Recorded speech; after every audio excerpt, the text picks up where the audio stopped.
Today the sun is out. Summer is getting closer. I'm out with my two girls.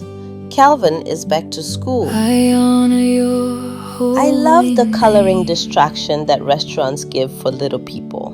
It keeps them busy while we wait for food. Your fragrance and your ways. Your name is Yahweh. Your name is Yahweh. Write it on my breathing, on each ordinary day. Give me grace to walk gently, grace to speak with wisdom. At the end of the day, as mothers, we're not just raising children, we're shaping them. So I try to enjoy the little moments and make time, even when life is busy,